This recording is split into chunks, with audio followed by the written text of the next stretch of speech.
The UK-based rights group known as the Bahrain Center of Human Rights says top Bahraini Shia cleric Sheikh Isa Qassim was transferred to a hospital after his health deteriorated. Sheikh Isa Qasim has been under house arrest for almost 400 days, and Bahraini officials deny him the right to medical care. Because he supports peaceful transition to democracy, because he supports freedom for his people, which comprise the majority of Bahraini people, he has been targeted by the Al Khalifa family regime. He has been, as you say, under house arrest for over 400 days. He has been prevented from getting medical care. His citizenship was revoked 2 years ago in June of 2016. The Bahraini government has been tough on Sheikh Qasim and other dissidents like Nabeel Rajab. These figures seem to be able to give inspiration to other Bahraini citizens who strive for freedom and democracy. Rajab has also been jailed for allegedly seeking to undermine the Bahraini government. They do not allow any freedom of speech, any freedom of conscience. Freedom of religion is grossly restricted in Bahrain, particularly the Shia, and this regime does not want any opposition to exist. That is why it has arrested all of the main opposition political leaders, put them in jail, and continues to routinely round up anyone who criticizes the regime, who voices their mere opinion.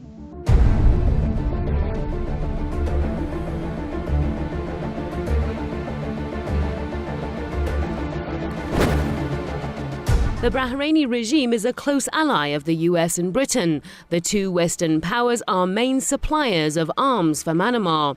In return, Bahrain has allowed them to set up military bases in the Persian Gulf Kingdom. Under democratic rules, the Bahraini government has long been stripped of all shreds of legitimacy, as it represents a small minority that rules the majority Shia population of the island.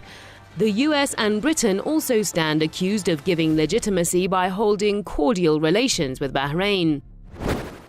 The United States and the United Kingdom, two hegemonic powers that have bases in Bahrain and are attempting to police the Middle East through these bases, yes, they are attempting to give this unelected dictatorial family, the Al Khalifa family in Bahrain, legitimacy by propping this regime up, even though it does not enjoy any popular support from the people.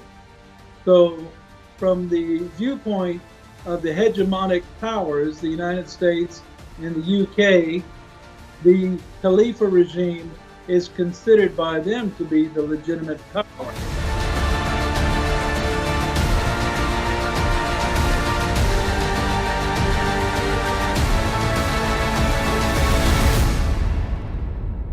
To some extent, the Bahraini regime has managed to repress its opponents at home through strong-arm tactics like jailing, forcing into exile, and putting them under indefinite house arrest.